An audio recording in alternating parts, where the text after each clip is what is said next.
Have we been undertreating one of the most common immune-related toxicities we see? We often assume that less steroid exposure is better, but what if shortening treatment actually increases the chance of pneumonitis coming back? This week, we'll look at the first randomized trial comparing 3 weeks versus 6 weeks of corticosteroids for immune checkpoint inhibitor pneumonitis. We'll also examine whether giving a higher dose of rocuronium improves first-pass intubation success in critically ill patients. And we'll finish with new international diagnostic criteria that may help you recognize invasive pulmonary aspergillosis in hospitalized COPD patients before it's too late. Hello everyone, and welcome back to This Week in Pulmonary and Critical Care Medicine. I'm Dr. Aladdin Sagar. Every week, we sort through the latest pulmonary and critical care literature so you don't have to, focusing on studies that have the greatest potential to influence bedside decision-making. As always, we'll move beyond the headlines to discuss what the investigators actually found, the strengths and limitations of the evidence, and, most importantly, how these findings may or may not change your practice. By the end of this episode, you may think differently about how you dose rocuronium, how long you treat immune checkpoint inhibitor pneumonitis, and when you should start looking for invasive aspergillosis in a patient with COPD. Every intensivist has experienced it. The induction agents are in, the patient is becoming hypoxic, and the clock suddenly feels much faster.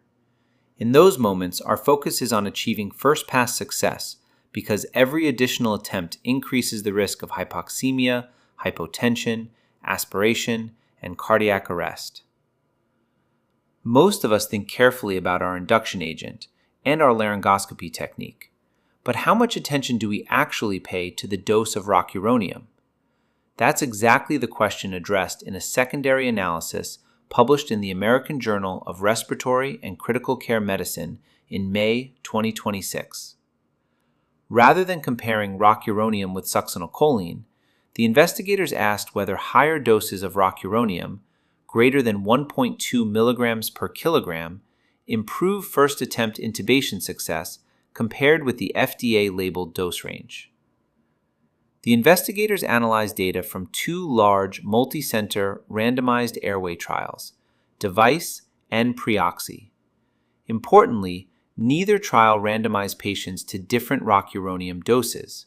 Instead, clinicians selected the neuromuscular blocker and dose according to their usual practice, allowing the authors to compare outcomes between patients receiving standard dose and high-dose rocuronium.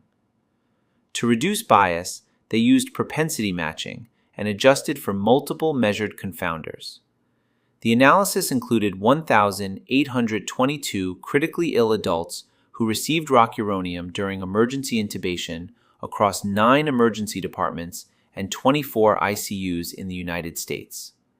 About 40% received doses above 1.2 milligrams per kilogram, while the remainder received standard doses.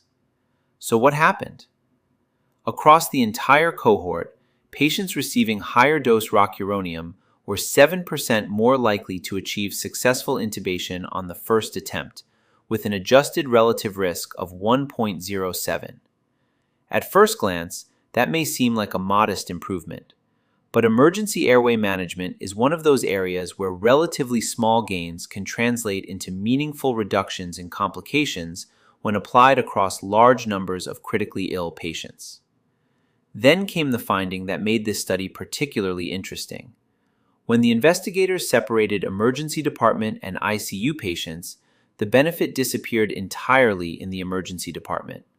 However, in the ICU, patients receiving more than 1.2 milligrams per kilogram had a 13% higher probability of first-pass success, with an adjusted relative risk of 1.13. Why might that be?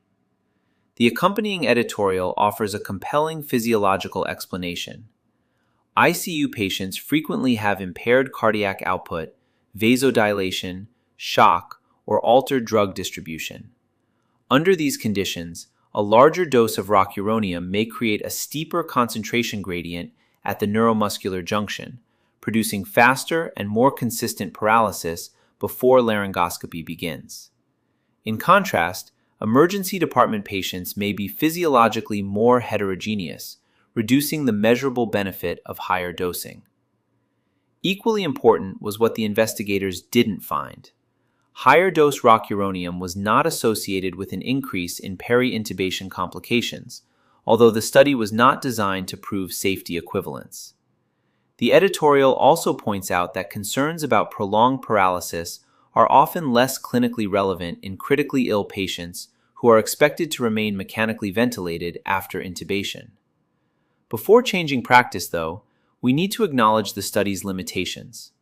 This was not a randomized comparison of rocuronium doses. Clinicians chose the dose themselves, introducing the possibility of confounding by indication.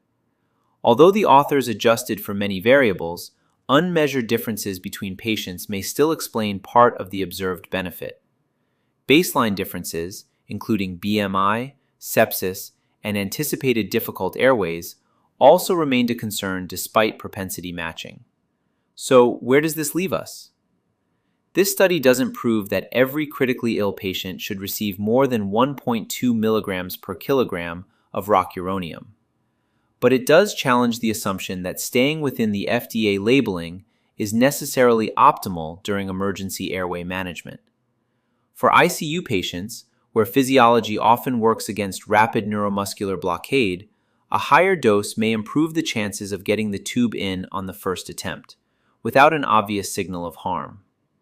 In practice, this means that when you're preparing for a physiologically difficult ICU intubation, it may be worth thinking about not just which paralytic you choose, but whether you're giving enough of it. The next step, however, should be a randomized trial specifically designed to answer that question before higher dose rocuronium becomes routine practice. Steroids are standard treatment for immune checkpoint inhibitor pneumonitis, but the duration has always been much less certain. Guidelines generally recommend 4 to 6 weeks of corticosteroids, yet that recommendation has largely been based on expert consensus rather than randomized evidence, and in practice, treatment duration varies substantially. That creates a familiar clinical tension. We want enough steroid to control the pneumonitis, but prolonged exposure brings its own problems: infection, hyperglycemia, muscle weakness, and potentially an adverse effect on cancer treatment itself. So could we safely stop earlier? Published in the American Journal of Respiratory and Critical Care Medicine in July 2026, the PROTECT trial was the first randomized trial to directly test that question in immune-related pneumonitis. The investigators enrolled patients with mild, grade 1 or 2 pneumonitis across 22 centers in Japan and randomized them to either a 3-week or 6-week corticosteroid regimen. Both groups started identically: prednisolone 1 mg per kilogram per day for 1 week. The difference was what happened afterward. The dose was tapered according to either a 3-week or 6-week schedule. The primary endpoint was clinically practical. At 8 weeks, patients had to maintain a resting room air oxygen saturation of at least 90% without needing steroid escalation or extension because the pneumonitis had worsened. The investigators randomized 106 patients. The median age was 72, and nearly 3/4 had grade 2 pneumonitis, and the result was fairly clear. Treatment success occurred in 66.7% of patients receiving the 3-week course, compared with 85.2% receiving 6 weeks. That is an absolute difference of 18.5 percentage points. The shorter regimen failed to demonstrate non-inferiority. In fact, a pre-specified exploratory analysis favored the 6-week regimen. But the more clinically revealing number may be treatment failure. At 8 weeks, failure occurred in 33.3% of patients in the 3-week group versus only 9.3% in the 6-week group. Most failures were not dramatic episodes of respiratory failure. They were pneumonitis worsening that forced clinicians to increase the steroid dose or prolong treatment. And that pattern persisted beyond 8 weeks. Across the study period, pneumonitis relapse or exacerbation occurred in 41.1% of the 3-week group versus 24.1% of the 6-week group. That finding is important because it exposes a weakness in the idea that shortening steroids automatically reduces steroid exposure. Patients in the 3-week arm frequently needed steroids restarted or increased when their pneumonitis worsened. As a result, the difference in time to final steroid discontinuation eventually disappeared between the groups. In other words, tapering faster did not necessarily mean getting patients off steroids faster. There was, however, a trade-off. Grade 3 or higher adverse events occurred in 12% of the 3-week group and 24% of the 6-week group. The investigators reported that these events were manageable, and no patient stopped corticosteroids because of an adverse event. Overall survival was also similar between groups, with a hazard ratio of 1.03, although the study was far too small to establish meaningful differences in survival. Quality of life scores improved in both groups without a significant between-group difference.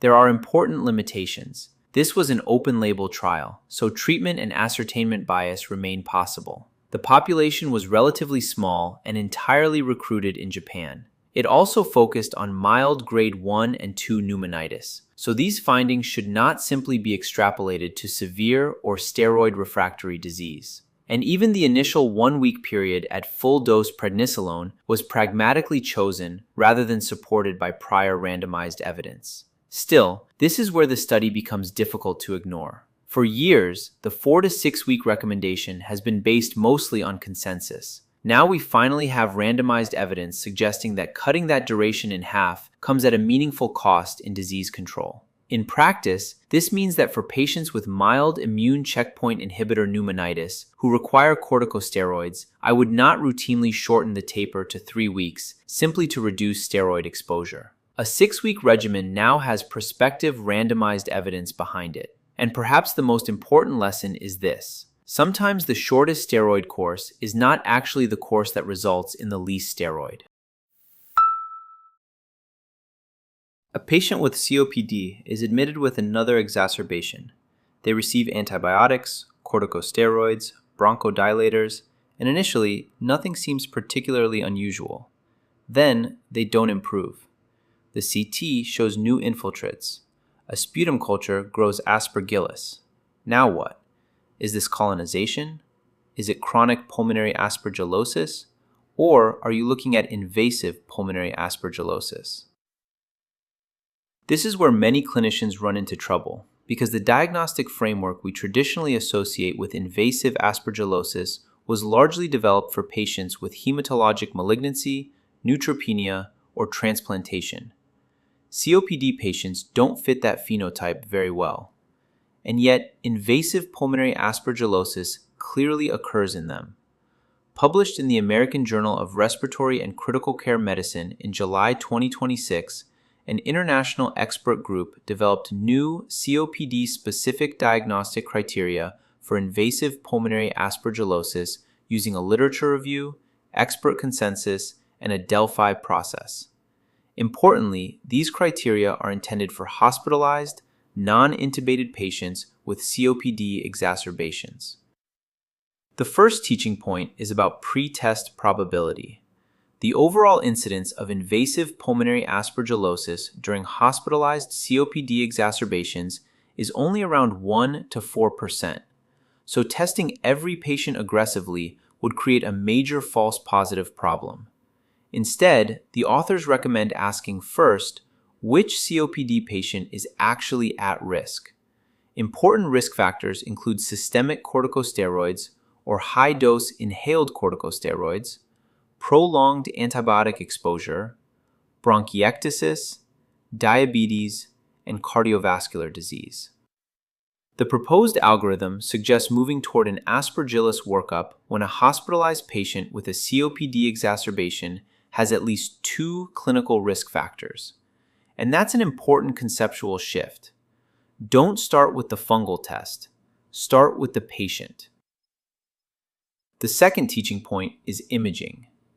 We often learn that invasive aspergillosis means a halo sign or cavitation, but that mental model comes largely from neutropenic patients. In COPD, the radiology is frequently less specific. The authors emphasize CT rather than relying on chest radiography because CT can simultaneously evaluate for cavitation, bronchiectasis, emphysema, previous tuberculosis, chronic pulmonary aspergillosis, malignancy, and competing infections. So a missing halo sign does not rule out invasive aspergillosis in COPD. The third, and probably most important teaching point is microbiology. One positive aspergillus culture does not equal invasive pulmonary aspergillosis. COPD airways can be colonized. That's why these criteria deliberately combine multiple pieces of evidence. For a high-risk patient, the authors recommend obtaining a respiratory specimen, sputum, induced sputum, or a bronchoscopic sample for fungal microscopy, high-volume fungal culture, and preferably Aspergillus PCR. If bronchoscopy is performed, BAL galactomannan should also be obtained. Serum testing should include galactomannan and Aspergillus IgG. And here's where the framework becomes clinically useful. With specific CT abnormalities, such as cavitation or a halo sign, one supportive Aspergillus test may be sufficient to classify disease as probable IPA. But when the CT abnormalities are nonspecific, which will be common in COPD, the criteria generally require two supportive mycological tests. Think about that for a moment. The same positive sputum culture means something very different in two patients. In a stable COPD patient with no new infiltrates and no major risk factors, it may represent colonization. But put that result in a patient receiving systemic steroids with bronchiectasis, worsening despite antibiotics, new CT abnormalities, and a second positive Aspergillus biomarker, the probability has changed dramatically. The test hasn't changed, the meaning of the test has. There is also an important biological reason why diagnosing IPA in COPD can be difficult. These patients are not profoundly neutropenic. Serum biomarkers therefore may not behave as reliably as they do in classic hematologic populations. Respiratory testing becomes particularly important, and BAL galactomannan generally performs better than serum galactomannan in the available COPD literature.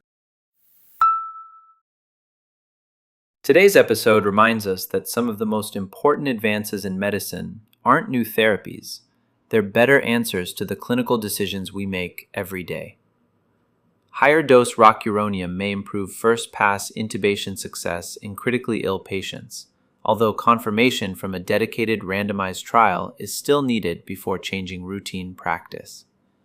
6 weeks of corticosteroids for mild immune checkpoint inhibitor pneumonitis now has prospective randomized evidence supporting what has long been recommended by expert consensus, giving clinicians greater confidence when treating these patients. And when evaluating invasive pulmonary aspergillosis in patients hospitalized with COPD exacerbations, a positive aspergillus culture is only one piece of the puzzle. The diagnosis depends on combining clinical risk factors, imaging findings, and complementary mycological evidence. One of the most rewarding aspects of staying current with the literature is realizing that even familiar clinical problems continue to evolve. Sometimes new evidence reinforces our current practice. Sometimes it challenges long-held assumptions. And occasionally, it changes the way we think about a decision we've made countless times before. If you found this discussion helpful, consider sharing it with a colleague and subscribe so you don't miss next week's review of the latest pulmonary and critical care literature. Thank you for listening, and I'll see you next week for another edition of This Week in Pulmonary and Critical Care Medicine.